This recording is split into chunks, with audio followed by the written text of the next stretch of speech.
Alors,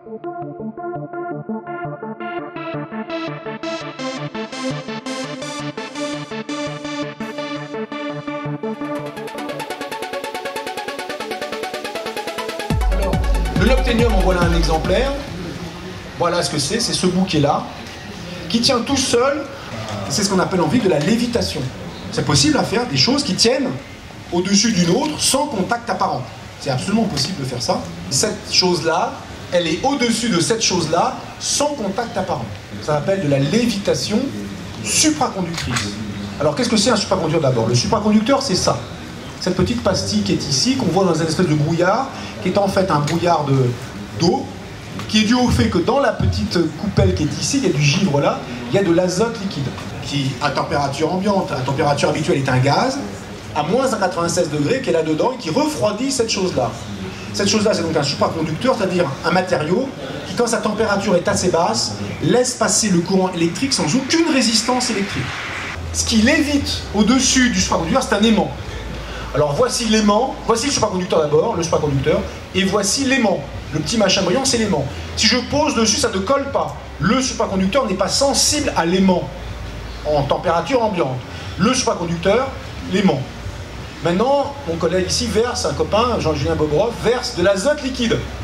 Ça va refroidir le supraconducteur qui ne l'est pas au début, mais qui va le devenir, sa température diminuant jusqu'à 77 Kelvin.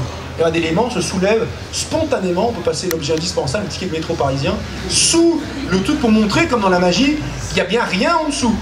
Il n'y a rien en dessous, ça tient tout seul. Qu'est-ce que vous déduisez de l'Noctenium? C'est probablement un supraconducteur, mais qui est très spécial, parce que rappelez-vous, est-ce que vous avez vu l'azote liquide dans le cas de Noctenium?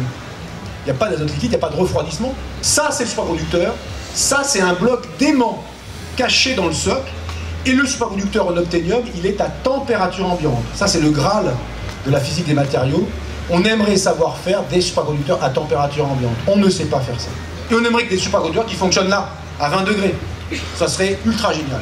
On pourrait remplacer tous les systèmes électriques, tous les câbles, par ces supraconducteurs à température ambiante et limiter considérablement les pertes de chaleur, les pertes d'énergie dans le transport du courant électrique qui sont transportés dans les lignes, dans les grandes lignes à haute tension, mais d'ailleurs dans n'importe quel, c'est les ordinateurs, les écrans, etc. Vous vous rappelez ces montagnes aussi qui flottent dans les airs? Est-ce qu'on peut comprendre ces montagnes maintenant? Pourquoi elles flottent dans les airs? On va se dire que les montagnes qui sont là, elles sont essentiellement en nonobténium, elles sont riches en nonobténium, et que dans le champ magnétique de Pandora, elles flottent comme le petit échantillon de nocténium flottait dans le champ magnétique des aimants cachés dans le support. Ou comme notre aimant, mais là c'était la situation inverse, notre aimant était en lévitation au-dessus du supraconducteur à basse température qu'on a utilisé nous sur Terre. 1 million de mètres cubes, ce machin-là, ça pèse, allez, on va dire en étant généreux, 3 millions de tonnes.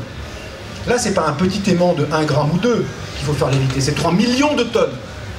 Donc il faut trouver le champ magnétique nécessaire pour faire léviter un supraconducteur de 3 millions de tonnes. Facile. 10 000 Tesla. Donc 10 000 Tesla, 10 000 c'est grand, mais le Tesla c'est une unité de champ magnétique qui est très grande. Le champ magnétique de la Terre, c'est 50 millionièmes de Tesla.